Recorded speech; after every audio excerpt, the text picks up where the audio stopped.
small as a kitten, strong as a bull elephant. एक ऐसा गुलाम जिसको काम के लिए नहीं बल्कि आराम के लिए रखा गया था। यही नहीं, उसे अच्छा खाना, पहनने के लिए अच्छे कपड़े और सोने के लिए मुलायम बिस्तर दिए जाते थे। और इस गुलाम ने एक या दो नहीं बल्कि 200 बच्चे पैदा कर दिए। लेकिन क्यों? क्या उसे जबरदस्ती बच्चे पैदा करने के लिए कहा जा रहा था? अगर हाँ, तो आखिर क्यों कोई उसे बच्चे पैदा करने के लिए इतने सुख सुविधा देगा? आखिर क्या थी इसके पीछे की वजह? इन सवालों का जवाब जानने के लिए आपको जाना होगा 16th सेंचुरी में। गुलामी इंसानी सभ्यता का वो दाग है जिसे इतिहास के पन्नों में काली स्याही में लिखा गया है। यूं तो गुलामी की प्रथा पूरी दुनिया में थी, लेकिन अफ्रीकी लोगों के लिए सबसे बड़ी अभिशाप था।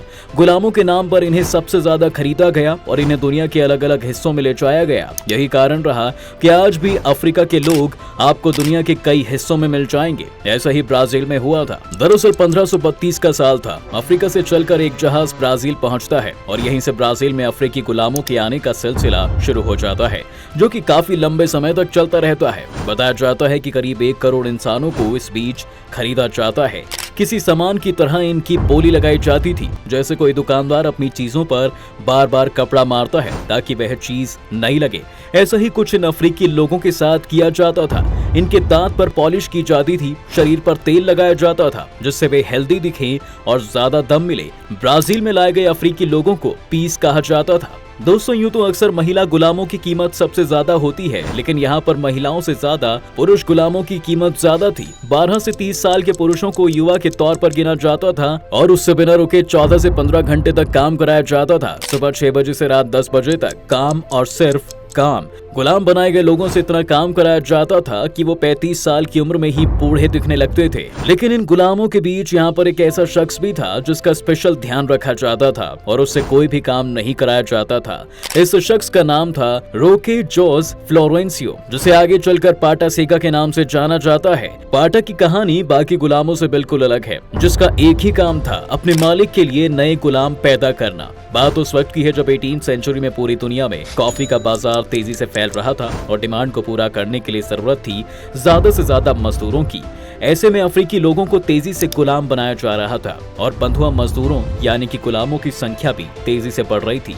पाटा की कहानी भी इन्हीं गुलामों से जुड़ी हुई है। पाटा सेका का जन्म 1828 में हुआ और जब वह जवान हुआ तो उसकी लंबाई 7 फुट से ज्यादा थी। एकदम कसा हुआ शरीर और चेहरे पर गजब का तेज। वह अपने समय के युवाओं से बिल्कुल अलग और अट्रैक्टिव था, लेकिन इन सब का उसे कोई फायदा नहीं मिला, बल्कि यही उसके गुलामी का कारण बना। साओ पाउलो नाम के एक जमींदार ने ब्राजील में पाटा को खरीद लिया था। उसकी कदकाठी देखकर जमींदार काफी खुश हुआ। दरअसल पाटा के हाथ और पैर लंबे और पतले थे। उस दौर में माना जाता था कि जिनके हाथ पैर पतले और लंबे होते हैं उनसे लड़के ही पैदा होते हैं, लड़कियां नहीं।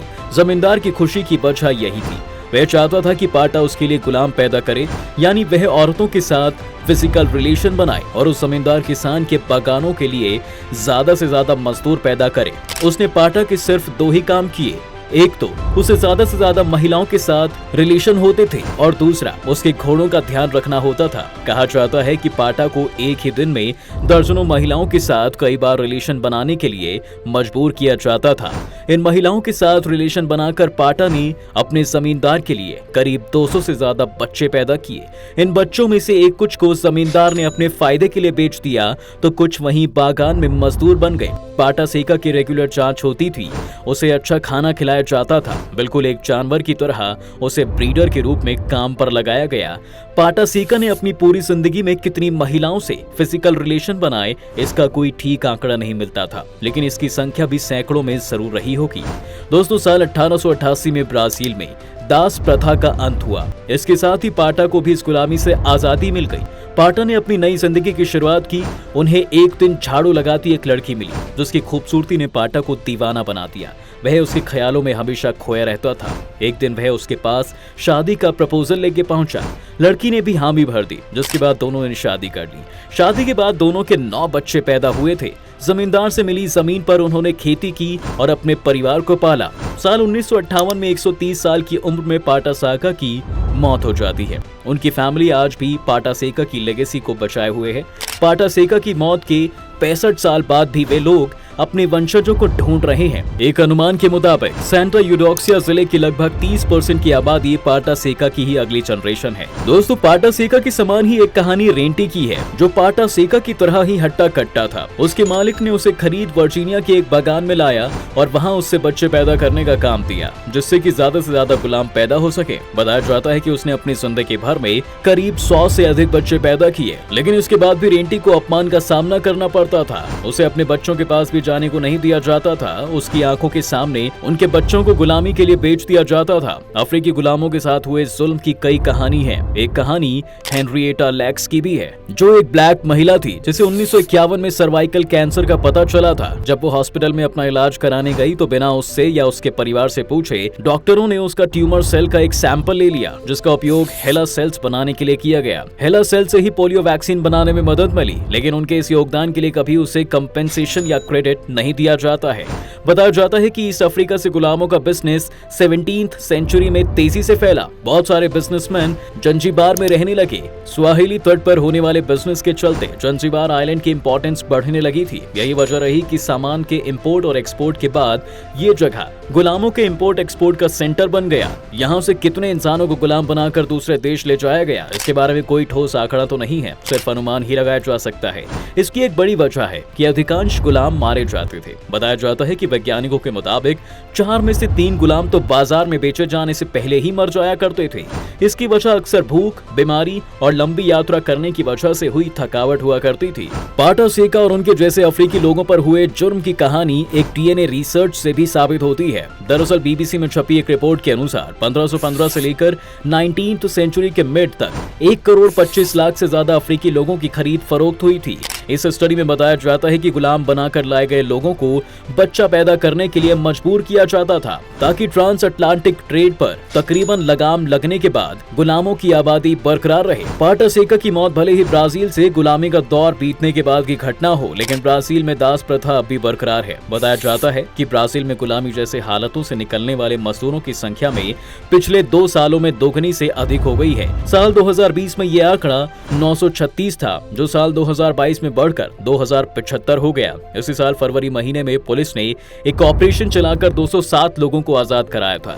ये लोग अंगूर के बाग में मजदूरी करते थे। इनकी हालत कमोबेश गुलामों जैसी थी। इन मजदूरों को ब्राजील से 3000 किलोमीटर दूर बाहिया राज्य से लाया गया था। यहीं पर ब्राजील की ब्लैक आबादी का सबसे बड़ा हिस्सा रहता है। अंगूर के बागों से छुड़ाए गए लोगों ने जो कहानी सुनाई, उस पर आपको यकीन नहीं होगा कि आज 21वीं सदी में भी ऐसा हो रहा है। उन लोगों ने बताया उनके साथ मारपीट की जाती है, उन्हें सुबह जगाने के लिए बिजली के झटके दिए जाते हैं, खाने में सड़ा हुआ खाना दिया जाता है। ब्राजील में भले ही इससे इनकार किया जाता हो, लेकिन वहां अब भी गुलाम बनाने की प्रथा चालू है। कई कंपनियां लोगों को नौकरी के बहाने खरीद या बेच देती हैं। यही कारण है कि वहां पर anti slave labour task force बनाने की जरूरत पड़ गई। दोस्तों, 2016 में आई एक रिपोर्ट के मुताबिक दुनिया भर में 4 करोड़ से अधिक लोग गुलामी करने पर मजबूर हैं। इसमें 71% महिलाएं और लड़कियां हैं। साल 2012 में यूनाइटेड नेशंस में लिविंग इन स्लेवरी टुडे के नाम से जारी एक रिपोर्ट में ये बात सामने आई थी। वॉक फ्री फाउंडेशन ने अपनी रिपोर्ट में मॉडर्न स्लेवरी के 4 कैटेगरी में बांटा है: जबरन मजदूरी, जबरन शादी, जबरन सेक्स और जबरन काम कराना। जबरन काम के मामले को छोड़कर बाकी सभी कैटेगरी में महिलाएं और लड़कियों की संख्या सबसे अधिक है। तो ये थी गुलाम पाटा सेका की कहानी। कैसा लगा आपको हमारा ये वीडियो, कमेंट करके जरूर बताएं। वीडियो को लाइक कीजिए और हमारे चैनल को सब्सक्राइब भी कीजिए।